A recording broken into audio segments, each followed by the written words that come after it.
नमस्कार. कधी विचार केलाय का की आपल्या लहान मुलांना पाण्यासारखी इतकी मूलभूत पण महत्वाची गोष्ट कशी शिकवली जात असेल?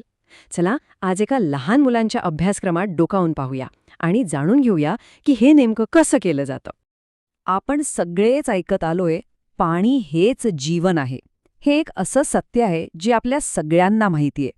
आणि गंमत म्हणजे मुलांच्या शिकण्याची सुरुवातच याच एका शक्तिशाली वाक्याने होते. खरं तर हा संपूर्ण अभ्यासक्रमच याच एका विचाराभोवती फिरतो. पण मग प्रश्न येतो की इतकं मोठं, इतकं गहन सत्य एका 5 वर्षांच्या मुलाला कसं समजावून सांगायचं? चला, आज आपण याच प्रश्नाचं उत्तर शोधूया आणि बघूया की लहान मुलांना शिकवण्यासाठी किती क्रिएटिव्ह आणि प्रभावी पद्धती वापरल्या जातात. चला तर मग सुरुवात करूया अभ्यासक्रमातल्या अगदी पहिल्या आणि मूलभूत प्रश्नापासून. पाणी येतो कुठून? म्हणजे आपल्या घरातल्या नळात जे पाणी येतं त्याचा स्रोत काय? तर मुलांना ना अगदी सोप्या भाषेत आणि चित्रांच्या मदतीने पाण्याची ओळख करून दिली जाते. नैसर्गिक आणि मानवनिर्मित स्रोत म्हणजे बघा, नदी, विहीर, तलाव, धरण आणि हातपंप या सगळ्या ओळखीच्या गोष्टी त्यांना दाखवल्या जातात, ज्या ते पटकन ओळखू शकतात. आणि इथेच खरी गंमत सुरू होते. मुलांना फक्त पुस्तकातून शिकवलं जात नाही, तर त्यांना काहीतरी करायला लावलं जातं. उदाहरणार्थ, कागदावर एक विहीर काढायला सांगतात. विटा आणि बादली असलेली विहीर.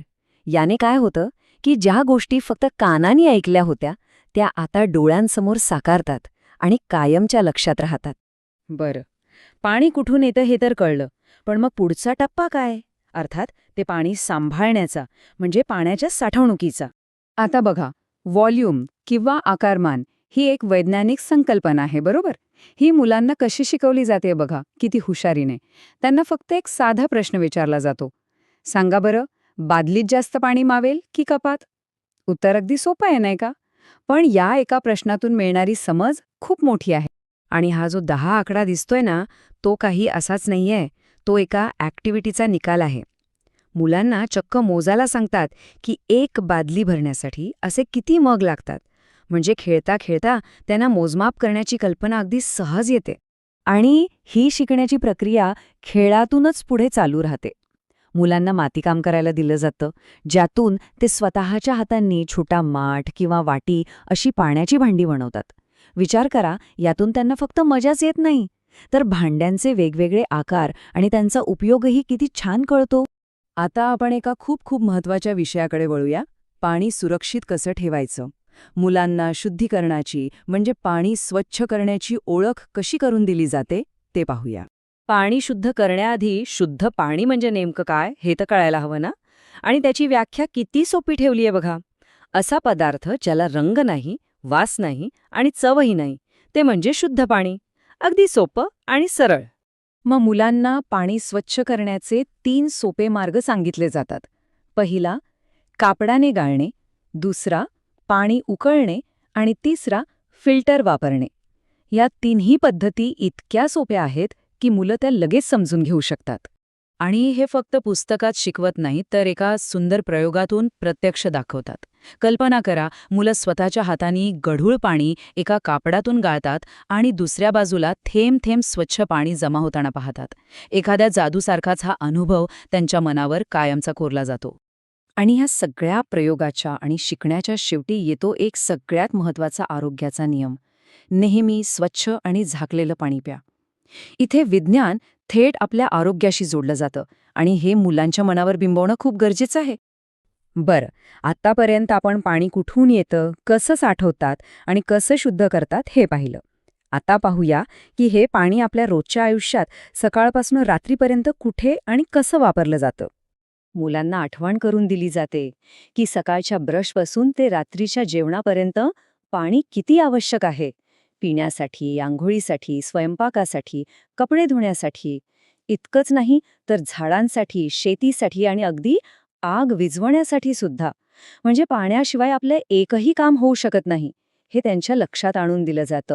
आणि हे सगळं शिकलेलं पक्क करण्यासाठी परत एकदा एक खेळ. मुलांना पाण्याशी संबंधित कामांचा अभिनय करायला सांगतात आणि बाकीचे ते ओळखतात. म्हणजे अगदी आपल्या डमशेऱ्यासारखा खेळ, पण फक्त पाण्याच्या कामांवर आधारित. किती मजा येत असेल नाही?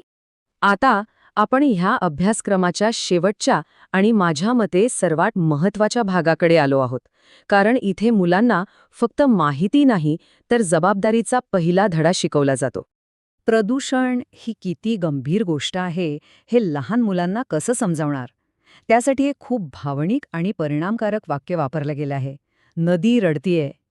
विचार करा, नदीला एक जिवंत व्यक्ती बनवल्याने मुलं तिच्या दुःखाशी थेट जोडली जातात. त्यांच्या मनात एक वेगळीच भावना निर्माण होते. आणि मग मुलांना सांगितलं जातं की ही नदी का रडतीये? कारण आपण तिच्यात कचरा टाकतो, प्लॅस्टिक फेकतो, कारखान्यांमधनं घाणेरडं, केमिकलवालं पाणी सोडतो. आणि यामुळे काय होतं? नदी आजारी पडते आणि तिच्यातले बिचारे मासे मरून जातात. हे ऐकून मुलांच्या मनाला नक्कीच लागत असणार. मग पाणी कसं वाचवायचं हे शिकवण्यासाठी चांगल्या आणि वाईट सवयींची थेट उदाहरणं दिली जातात. जसं की ब्रश करताना नळ बंद ठेवणं ही चांगली सवय, तर तोच नळ चालू ठेवणं ही वाईट सवय. किंवा ग्लासमध्ये उरलेलं पाणी फेकून देण्याऐवजी ते झाडांना घालणं. किती सोप्या आणि रोजच्या जगण्यातल्या पण खूप महत्त्वाच्या गोष्टी आहेत ह्या. आणि या महत्त्वाच्या धड्याचा शेवट होतो एका जबरदस्त ॲक्टिव्हिटीने. मुलांना पाणी वाचवा असं सांगणारं एक पोस्टर बनवायला सांगितलं जातं. यातून मुलं स्वतः पाणी वाचवण्याचे छोटे सैनिक बनतात, जे आपल्या कलेतून इतरांपर्यंत हा महत्त्वाचा संदेश पोचवतात. तर हा संपूर्ण अभ्यासक्रम आपल्याला दाखवतो की खेळांमधून आणि सोप्या कृतींमधून लहान मुलांना किती मोठे आणि महत्त्वाचे धडे शिकवता येतात. हे आपल्याला विचार करायला लावतं की आपल्या जगाबद्दलचा असा अजून कोणता महत्त्वाचा धडा आहे ज्याची सुरुवात इतक्या साध्या, सोप्या खेळातून होऊ शकते.